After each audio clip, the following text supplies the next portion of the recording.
Vamos a resolver un ejercicio clásico de movimiento en el plano, que es cuando un nadador desea atravesar un río, cuya corriente también lleva una velocidad.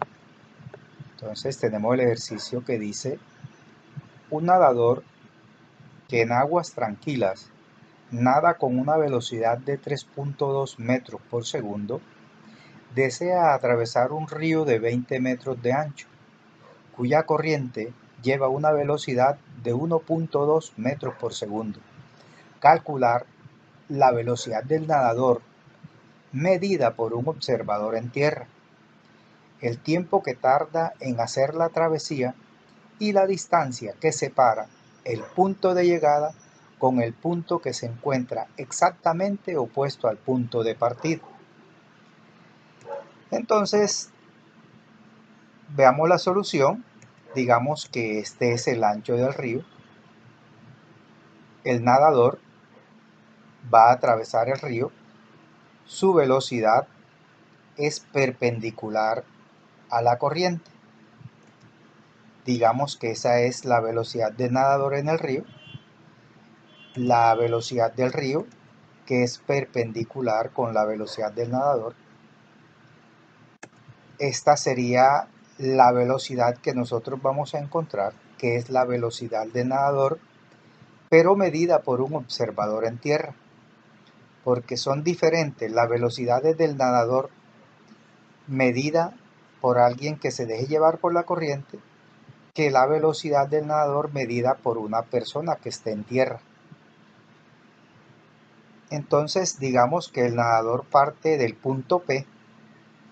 Si las aguas fueran tranquilas, es decir, si no llevaran ninguna velocidad, si el río estuviera tranquilo, con aguas quietas, el nadador entonces llegaría al punto P sub 1, es decir, totalmente al punto opuesto, al punto de partida.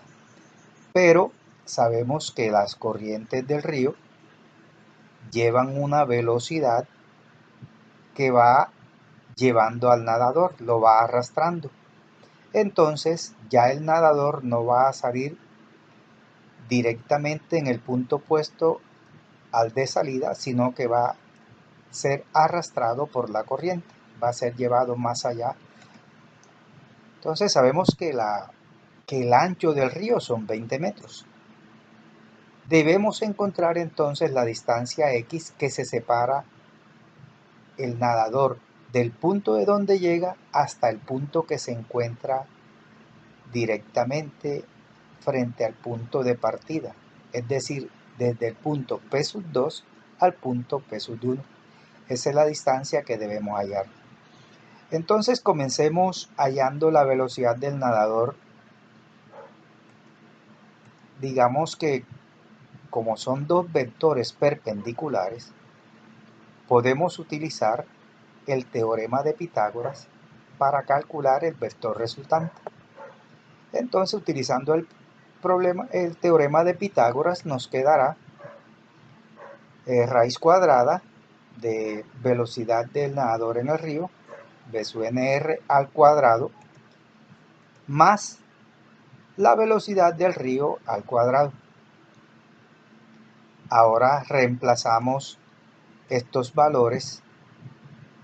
La velocidad del nadador en el río sabemos que es 3.2 metros por segundo y la velocidad del río, que es 1.2 metros por segundo. Reemplazando nos queda velocidad del nadador en el río, 3.2 metros por segundo, eso elevado al cuadrado, más 1.2 metros por segundo, todo eso también elevado al cuadrado. Ahora elevamos al cuadrado y nos queda 3.2 al cuadrado, nos da 10.24 metros al cuadrado, segundos al cuadrado. Ahora 1.2 al cuadrado nos da 1.44 metros cuadrados, segundos cuadrados. Realizamos la suma, está indicada dentro de la raíz, y nos queda 10.24 más 1.44 nos da 11.68. Ahora extraemos raíz cuadrada Nos queda entonces raíz cuadrada de 11.68 es 3.41 y raíz cuadrada de metro cuadrado nos da metro y raíz cuadrada de segundo cuadrado nos da segundo. Entonces ya hemos encontrado la velocidad del nadador medida por un observador que se encuentra fuera del río, situado en tierra, que viene siendo 3.41 metros por segundo. Ahora calculemos el tiempo que demora en hacer la travesía del nadador. Entonces, ¿de qué depende el tiempo? Depende la velocidad con que el nadador atraviesa el río y el ancho del río. Entonces tenemos que tiempo es igual, espacio es igual a velocidad por tiempo. De acá despejamos y nos queda que tiempo es igual a espacio sobre velocidad. El espacio ya sabemos que es 20 metros, que es el ancho del río, y la velocidad que lleva el nadador es 3.41 metros por segundo. Realizamos la división 20 entre 3.41, simplificamos metros con metros y nos queda que t es igual a 5.86 segundos. O sea que el tiempo que el nadador tarda en hacer la travesía es de 5.86 segundos. Ahora debemos encontrar la distancia que se desvía el nadador, esa distancia horizontal que se desvía el nadador, que dijimos que debería llegar al punto P si estuviera en aguas tranquilas, pero llega al punto P sub 1 y llega al punto P sub 2. Debemos hallar el valor de X. ¿Cuánto se desvía el nadador? Bueno, ya acá esto depende de la velocidad que lleve el río y el tiempo que demore el nadador en el agua, siendo arrastrado por el río.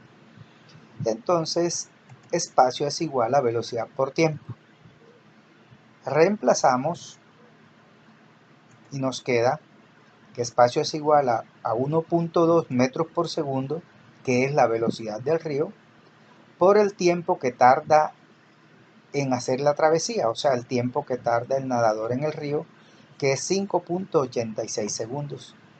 Simplificamos segundos con segundo y multiplicamos, entonces nos queda 1.2 por 5.86, nos queda 7.032 metros.